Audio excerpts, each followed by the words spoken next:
Pilot project కోసం మరొక 200 కోట్ల రూపాయలు వెచ్చించారు. చివరికి అంతిమంగా వినియోగదారుడికి చెప్పుకోలేని సమస్యలు. ఇంటింటికి ఎక్కడ కూడా డోర్ డెలివరీ జరగలేదు.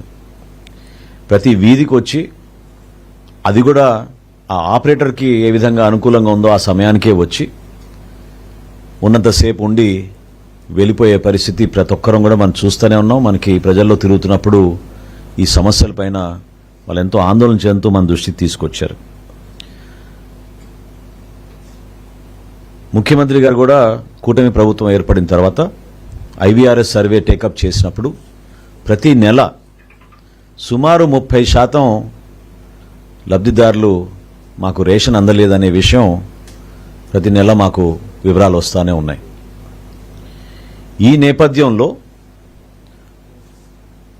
పౌర సరఫరాల శాఖ నుంచి మేము అసలు రైస్ స్మగ్లింగ్ ఏ విధంగా జరుగుతోంది, రాష్ట్ర వ్యాప్తంగా మేము అనేక ప్రాంతాల్లో తనిఖీలు చేసి PDS రైస్ స్మగ్లింగ్ డైవర్షన్ అనే కోణం నుంచి చూసినప్పుడు మాకు అర్థమైంది ఈ వ్యవస్థలో ముఖ్య పాత్ర పోషించింది ఈ వ్యాన్ల వ్యవస్థ తీసుకొచ్చిన తర్వాత.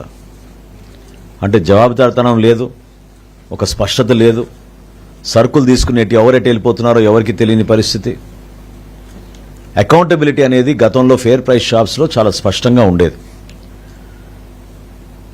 డైవర్షన్ జరిగినప్పుడు డిసిప్లిన్ యాక్షన్ తీసుకోవాలంటే ఫేర్ ప్రైస్ షాప్స్ ఉన్నప్పుడు ఇమ్మీడియట్గా డిసిప్లిన్ యాక్షన్ తీసుకుని స్థానికంగా ఉన్న ఒక రెవెన్యూ సిబ్బందికి ఆ బాధ్యతలు అప్పచెప్పేవాళ్ళం.